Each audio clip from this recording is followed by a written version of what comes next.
On the second day of Rosh Hashana, instead of another sermon, thank God, for all of us, we tend to have a conversation. So I have a handout. Would you help? So for this handout, we're going to put them, no peeking beforehand. You can just spread them out and they'll pass it around. Thank you, Jennifer. There's something that has struck me since October 7th. I was aware of it beforehand. I've seen it play out in challenges within communities beforehand. But there's been a different kind of a challenge or wedge or something, because we have people that are lifting up to what seems to be two opposing views of how to be and do Jewish, and those two what seem to be opposing views are both parts of our tradition. So, one example of this that I noticed from once upon a time is if you went some years ago when Gilad Shalit, an Israeli soldier, was held hostage for years by Hamas in Gaza before he was, thank God, eventually released, you saw lots of congregations, particularly in the Orthodox and some in the conservative community, would have big banners of free Gilad Shalit. And then you could go to a Reform synagogue and people would know about it and were concerned about it, but their banners was Stop Genocide in Sudan. So we have this two truths that for lots of people sometimes feel like opposing pieces. How come Jews around the world aren't concerned about genocide? Because genocide was attempted on us, and so we should be speaking out for Sudan. And others would say, this is one of our children, one of our community. How do we not lift our voices together to try and free Gilad? And we see these things playing out in lots of different ways. I certainly remember growing up that if you spoke up on an issue that was more pro-peace in an area that dealt with Israel, one could be called a self-hating Jew, and it still happens. And on the other side, right, some of our Jewish organizations and voices and leaders, would start stepping into this other area of we need to lift up our prophetic voices because Jews in America would be so concerned about issues of human rights or civil rights in our country, but then pretty hawkish when it came to Israel. And then things started to shift when there was a declaration of principles and there was movement in the peace process. And then there are some of us who think that it's the fundamentalists who shape the policies ultimately, either because a Jewish man murders Yitzhak Rabin, who was prime minister of Israel at the time, leading a peace movement, or it's going to be extremists in Hamas that do horrible and devastating acts of desecration. So what do we do? How do we manage that? Well, in order for me to manage that, I need to look at our sources. We can make choices in different ways. We can respond to our feelings. That's one way. We can look at our tradition. At some point, we have no other option if we want to look through a Jewish lens to actually do both. Because there is no theology without imagination. There is no idea of understanding faith without confronting what I personally need.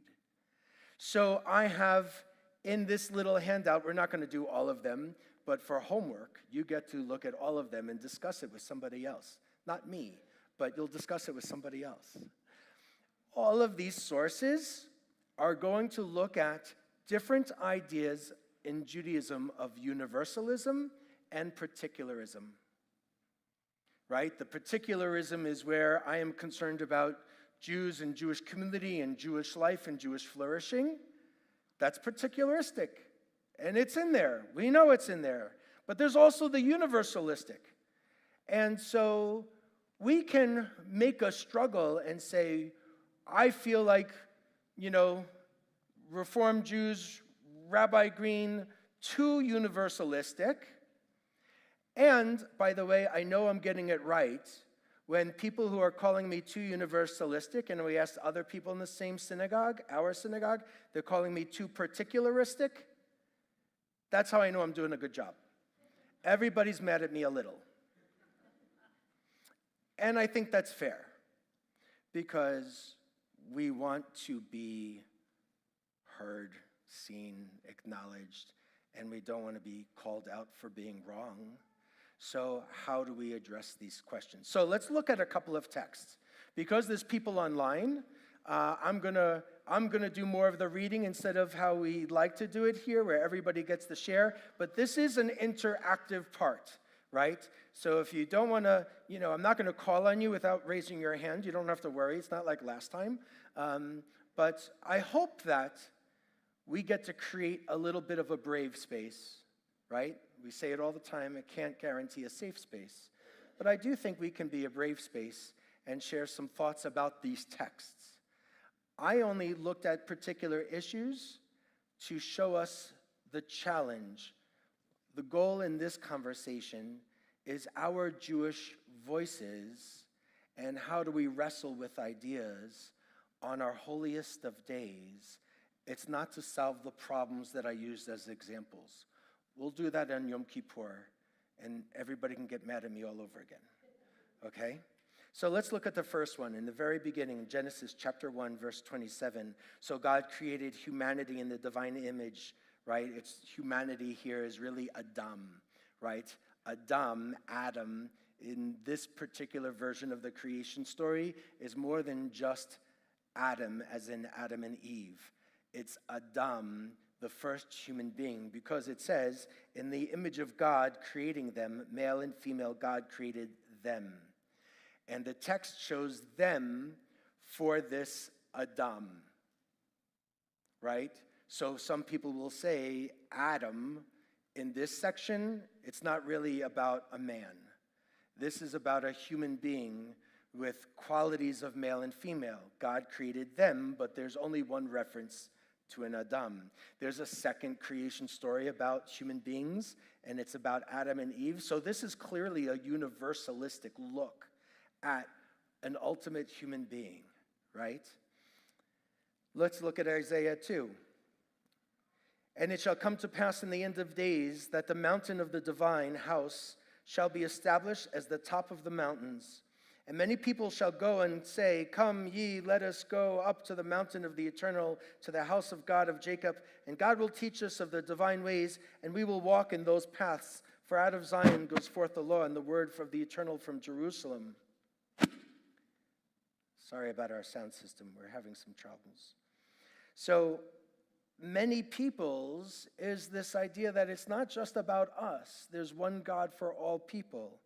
I want to look at these other ones really kind of quickly. Look at Amos. Are you not like the Cushites to me, O people of Israel? Cush is another people. God, through Amos, a prophet, is saying, are you not like the Cushites to me, O people of Israel, says God?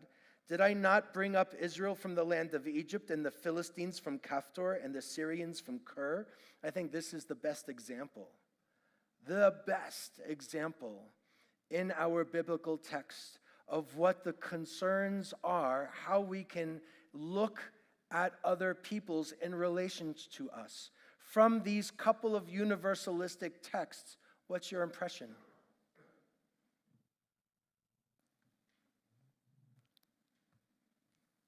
Okay.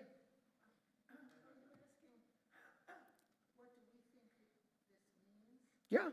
What do you think it means? These tend to be universal sources, universalistic sources.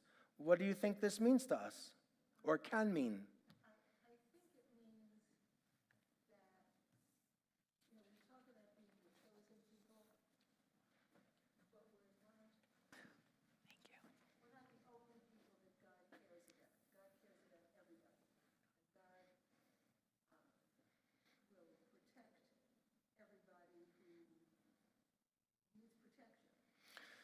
So we have this idea of being a chosen people. I've always wondered who kind of gives us that title. In Hebrew, it's not exactly chosen, it's singled out. And we can make the argument that we're singled out to receive Torah, right? Chosen, sometimes in English, can make some people think that Jews feel like we're more important than other people. And so there's a conflict around that. I often wonder if the idea of the chosen people came from folks outside of the Jewish community as a negative thing to say about us. I haven't found enough research about it. It's sort of like the idea of the Old Testament, right? The Old Testament and the New Testament. There are some Christian pastors and scholars that are no longer using the Old Testament in order to communicate negativity about the Hebrew Bible. Instead, they're calling it the First Testament, which I think is a credit to them. And that's amazing, but most university settings are still using Old Testament. Yeah. So it could be that chosen people, and we might be chosen for a particular relationship through Torah and mitzvot, but God has other relationships. Lovely. I saw another hand. Okay, Cantor.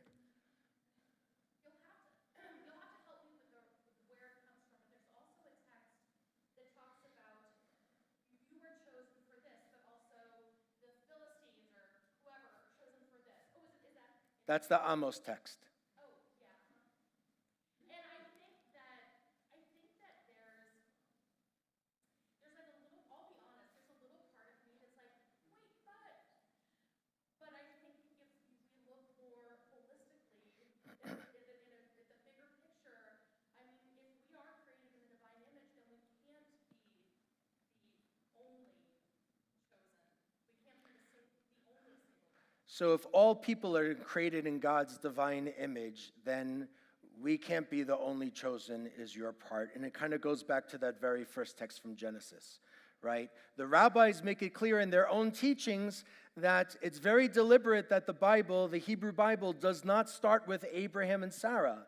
It starts with Adam and also Adam and Eve, because nobody can say, my parents are better than yours, because we all come from the same place.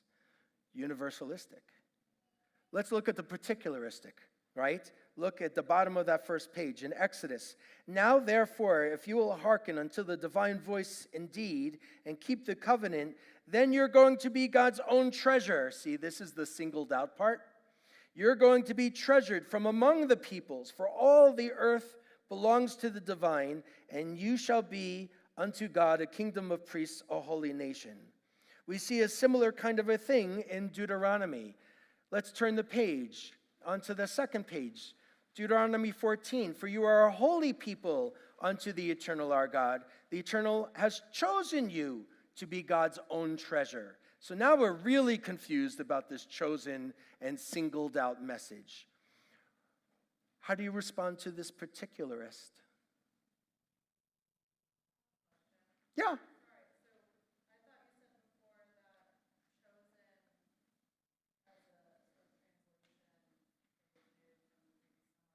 Could be. But then you have it here. Yeah. Just to kind of muff it up. Just to kind of, right. Because the Am Segula is what is often translated as a chosen people, but it's more treasured, it's more singled out. Remember, Hebrew, biblical Hebrew especially, has a spectrum of meaning. So who else has a thought? Someone, new voices, I hope, please, who might have something to say about the particularist. Yes? So what I'm thinking about is what you said right before this, where it doesn't start with Abraham. One of the quotes you did not select is something that we used to read on Rosh Hashana. It's V'gamet ben ha'amal l'goya simenu kiza rachahu. And that goes back to Abraham, but it's really hard to reconcile that with we're the only ones who were chosen. Other people have a special place too, and if someone came from Abraham, there's a certain amount of merit just because they came from Abraham. That merit idea, zchut, right? The whole avot v'imahot section of our prayer liturgy is, God, we're asking you for some things, and you really love those ancestors. We go with them, right? So there is that connection, but there is, what I'm hearing you say, there is this particularist, and there is something that goes beyond just us. Okay. Anybody else about the particularist? Andy. Okay?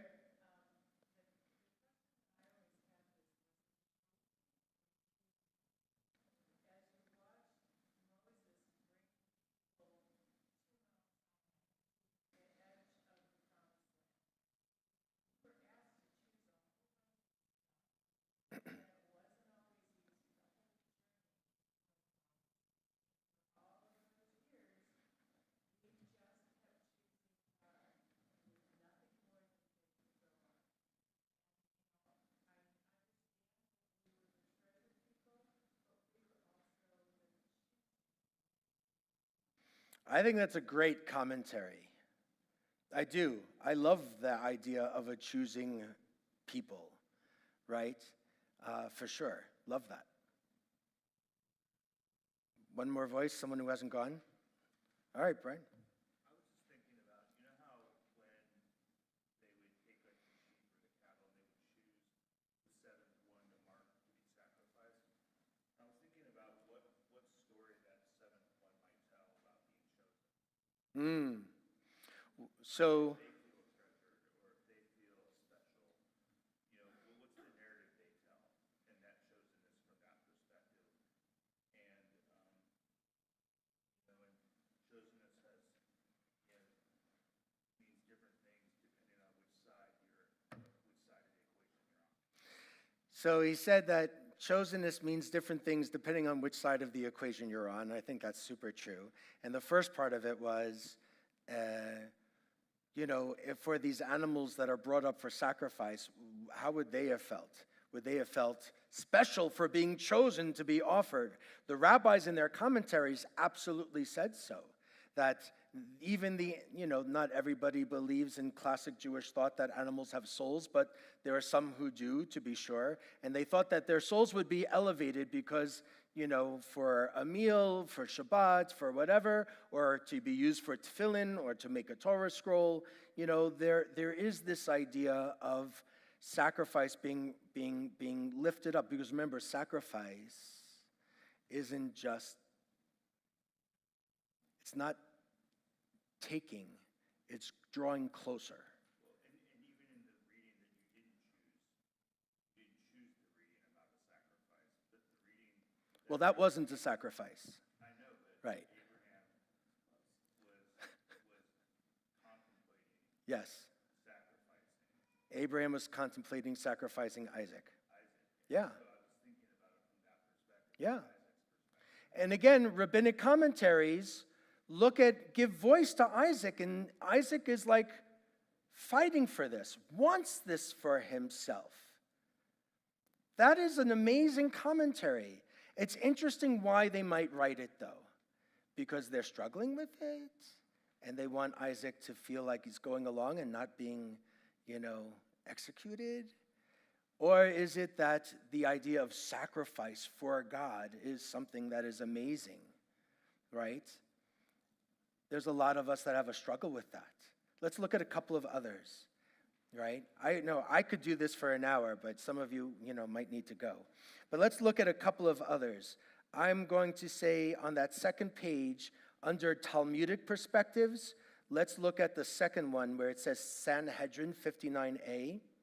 Rabbi Meir used to say, how do we know that even a non-Jew who occupies themselves with Torah is like a high priest? As it says, which if a person do, they shall live by them, quoting Leviticus. It does not say priests, Levites, and Israelites, but a person. This teaches that even a non-Jewish person who occupies themselves with Torah is like a high priest. We don't hear that so often from a lot of traditionalists. Somebody who is connecting and learning and joining and participating in Jewish life or learning Torah, whatever that might mean, is like a high priest. Again, a universalistic look. Let's look at the particularist emphasis. The second one, Rabbi Hanina said, the Holy One, blessed be God, puts on tefillin, right? Tefillin is what we wrap, right? We don't wear it on Shabbat. We don't wear it on holy days, but on weekdays you'll wear it. So Hanina says, the Holy One, Kadosh Baruch Hu, puts on tefillin. And what is written on God's tefillin? Who is like your people Israel, so a unique nation on the earth. So again, saying that there is going to be a separation. If we look at these other modern thinkers, they're going to start to unpack some of this. Herman Cohen is someone that is a major influence on Reform Judaism in Germany and believes that the unique God must become the God of all humankind. Franz Rosenzweig is somebody who's about to convert to Christianity and changes his mind after he goes to Yom Kippur one more time and is focusing very much more on a particular thing where there is this goal of being part of the world, but we have to really watch out for ourselves. Heschel is lifting up the prophets, and he's the one who marches with Dr. King and is fighting for people's civil rights. And the places in bold are the names of their books, right? The prophet is appointed not only to Israel, but to the nations. Again, someone who is kind of neo-Orthodox is somebody who's looking for everybody, and same as Levinas. They start to provide a balance. We have contemporary voices on the back page. A lot of people know Jonathan Sacks, the former chief rabbi of Great Britain, a leader of the Orthodox Jewish community. God has spoken to humankind in many languages through many faiths. Unity in heaven creates diversity on earth. And then some other voices. Heschel's daughter, Susanna Heschel, is a professor at Dartmouth. The prophetic tradition calls us beyond tribal loyalties to a universal ethic. Yet this universalism emerges from and is sustained by a particular Jewish experience and memory. Well, now what do? I'm captivated, and my approach, that doesn't have to be your approach, but I think it's helpful to know where this rabbi's approach is from, and that my universalism is coming from my particularism. It is not a desire to be more American. It is to be more Jewish. I do believe that lots of communities have given up the particularism for the universalism, and that saddens me because now we don't really know how to do or be Jewish for those that identify as such. And I also believe that the world isn't here just for us. And then we have hard things to confront, whether it's who keeps us safe, how do we deal with the current war, where is it that, am I supposed to stick with that tribal loyalty? To what degree? I believe powerfully in the tribe. I believe powerfully in the people.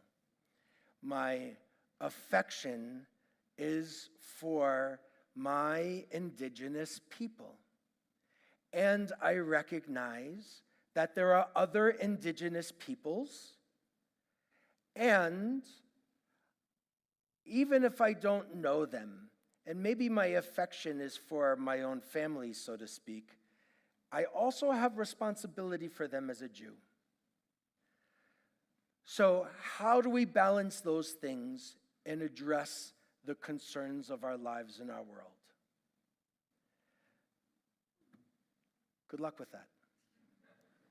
That's what I'm going to leave you with. Because it's never one or the other. And the folks that identify one or the other, for me, is a misunderstanding. It's not an accident that on Yom Kippur, when the Jewish community is assembled, and in the afternoon service for Mincha, the Haftarah reading is to look at the book of Jonah. Why the prophet Jonah on Yom Kippur, the guy who, when told by God to help an enemy of Israel, help that nation repent, and because they were enemies of Israel, Jonah ran away and did not try to help them. That is on Yom Kippur, as our reading throughout the Jewish world, is a profound teaching. And I don't think we can escape our sources. We don't always have to agree with them, but I don't think we can escape them. So I hope you do take a look at the ones we didn't read. There's some fun things in there, and maybe it will help us to grow a little bit.